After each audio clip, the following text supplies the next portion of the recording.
Using artificial intelligence, Italian scientists are piecing together the text that was lost, and what they reveal through this advanced infrared imaging are previously unknown details of where the Greek philosopher Plato is buried and how he spent his final hours. 2,000 years ago, the eruption of Vesuvius buried Herculaneum and destroyed a whole library. The papyrus scrolls turned to charcoal, becoming unreadable. Now, with the help of AI, we can finally bring some of these lost words back to light. Some of these texts reveal serious spiritual problems. Researchers think these writings offer warnings that change how we understand ancient history that was lost long ago. Brent Seales's mission. For over 2,000 years, vast stores of knowledge, spanning philosophy, history, and science, remained locked away, their pages sealed by disaster. This changed when Brent Seales, a computer scientist at the University of Kentucky, dedicated his life to uncovering what had remained untouched since antiquity. Seales first proposed his non-invasive digital unwrapping technology to the Institut de France and Oxford's Bodleian Library, the custodians of the Herculaneum scrolls, but was turned down. This response was understandable. The scrolls were unearthed in the 1750s from a luxurious seaside villa in Herculaneum, and represent the only intact library from the ancient world. Believed to belong to Lucius Calpurnius Piso, Julius Caesar's father-in-law and a philosopher patron, the library contained over 1,800 papyrus rolls written in Greek and Latin. However, the pyroclastic blast from Mount Vesuvius in 79 AD did not incinerate the scrolls. Instead, it flash carbonized the organic material, transforming it into delicate black tubes. While their shapes were preserved, their contents remained trapped. Attempts to unroll the scrolls in the 18th and 19th centuries proved disastrous. Damp cloths, blades, and various machines all reduced these priceless artifacts to dust. Chemical scans and X-rays were equally unsuccessful, as the ink blended into the carbonized remains. By the early 1900s, hope had dwindled. The scrolls remained museum mysteries, too fragile to handle and too dark to read. Seales observed patterns where others saw destruction. He envisioned a method of virtual unwrapping, high-resolution scans coupled with artificial intelligence to peel back layers like a 3D puzzle, mapping the faint traces of ink without any physical contact. Skeptics doubted his approach. Centuries of preservation efforts had failed. Could coding reveal what human hands could not? Nevertheless, Seales persevered, integrating CT imaging with machine learning to reconstruct the hidden geometry of the scrolls. In 2023, he collaborated with Nat Friedman and Daniel Gross for the Vesuvius Challenge, which offered a $1.5 million prize for decoding a key scroll. The scans systematically sliced through the fragile roll layer by layer, while algorithms were trained to detect subtle variations in the ink amid the carbon chaos, unearthing words that had remained unseen for millennia. After months of work, they achieved a breakthrough. 15 columns of Greek text were decoded, revealing the first readable lines in 2,000 years. However, the scroll's content is where the real mystery begins. Decoded words, purple, fear, and the shadows of ancient philosophy. The first word to break through 2,000 years of silence is phora, meaning purple. At first glance, it may seem like a trivial detail, but in the ancient world, purple wasn't just a color. It was an empire woven into fabric. Extracted drop by painstaking drop from Mediterranean sea snails, a hue reserved for emperors and gods, dripping with dominance and desire. That single term sparked excitement among researchers, pointing directly to Philodemus, the Epicurean thinker, who intertwined everyday luxuries with lessons on virtue, pleasure, and the traps that ensnare the soul. Philodemus did not glorify the glitz. He dissected it, showing how the pursuit of status and permanence in a fleeting life only weighs you down. In Roman circles, purple-clad senators and emperors served as a badge of vanity that Epicureans like Philodemus recognized as a barrier to true joy, simple living over showy excess. The word appears in Greek classics too. Homer's Iliad describes waves of purple sea, while Aeschylus and Euripides invoke themes of blood, grandeur, and fate.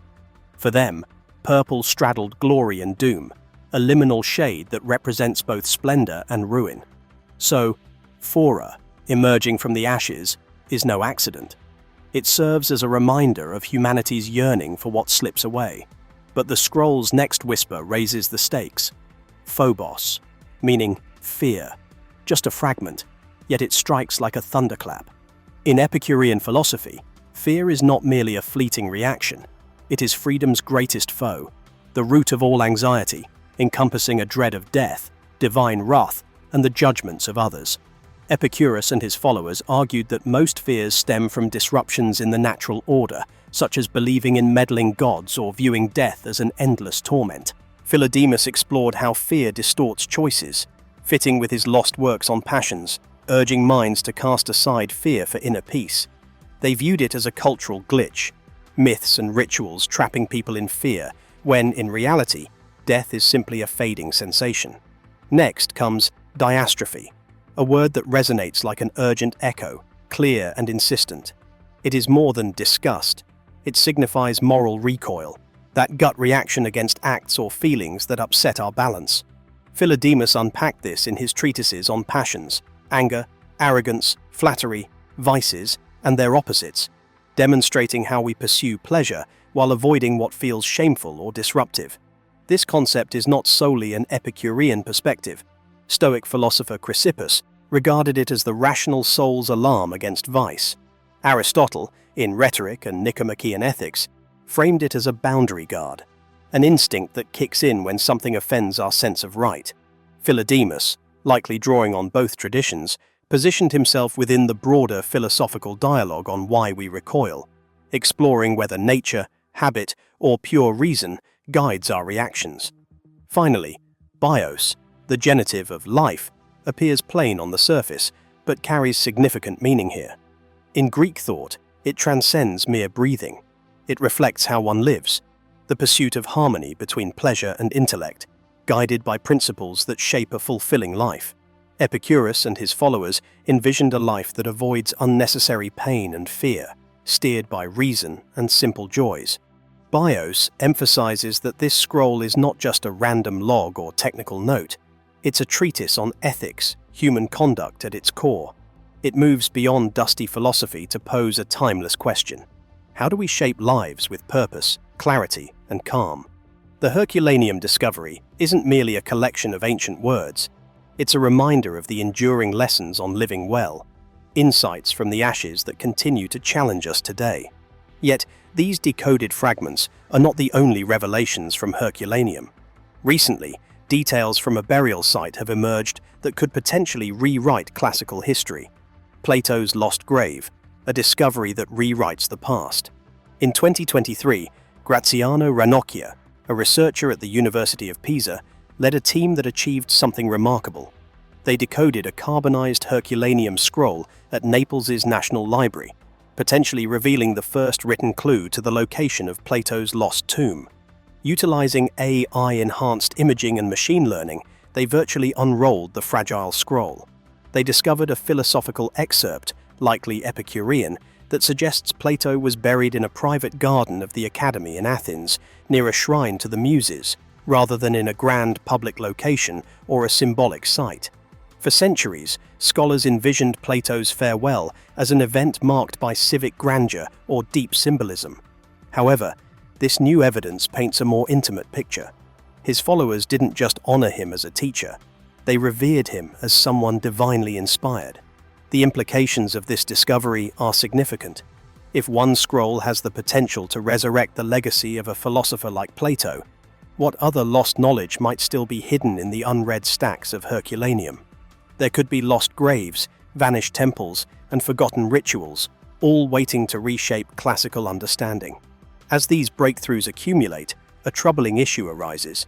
The distinction between revival and revision becomes increasingly blurry.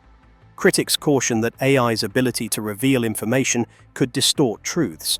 Algorithms might identify patterns that do not actually exist, or manipulate narratives to serve specific agendas. The question arises, who determines what is accurately decoded? The algorithms or the humans interpreting the data? Italian physicist Vito Marcella, who used X-ray phase contrast tomography to glimpse early Greek letters in 2015, understands these challenges. His work was celebrated as a victory for non-invasive studies, yet he warns against overreaching. The letters are faint, and their reproducibility is questionable. What he interpreted as ink, others might view as mere noise. This discrepancy has led to diverging camps and philosophies, with each side defending its interpretation of truth. Meanwhile, Emanuele Romelli's team is pushing the boundaries further with high-energy synchrotron radiation. This technology probes molecular structures to capture 3D scans of the scroll's layers, folds, and textures at an excellent resolution. These stunning internal images come with significant limitations. Access to data is restricted, interpretations vary widely, and competition among laboratories results in fragmented views. The genuine concern here involves ethics. Who owns this newly uncovered knowledge? Is it the scanners, the institutions that house the scrolls, or the ancient individuals to whom this knowledge once belonged? Should this information be publicly released, or kept in academic repositories to avoid misinterpretation? The dual nature of AI is evident in this context. It can revive ancient voices, but also amplify biases, turning archaeological digs into reflections of contemporary politics. Nonetheless, progress continues. These technologies are now being applied to the Dead Sea Scrolls, resin-sealed Egyptian papyri, and fragile medieval manuscripts. The possibilities are expanding dramatically. There's the potential to reconstruct lost languages, map ancient trade networks, and even simulate the sounds and rhythms of extinct dialects. Despite the rivalries and doubts, AI holds great promise. The past is not truly lost. It awaits the bold minds willing to bring it back to light. In the delicate balance between opportunity and risk, one thing is sure: history's shadows are being illuminated, one scan at a time. If you enjoyed this video, be sure to click on the next one on your screen.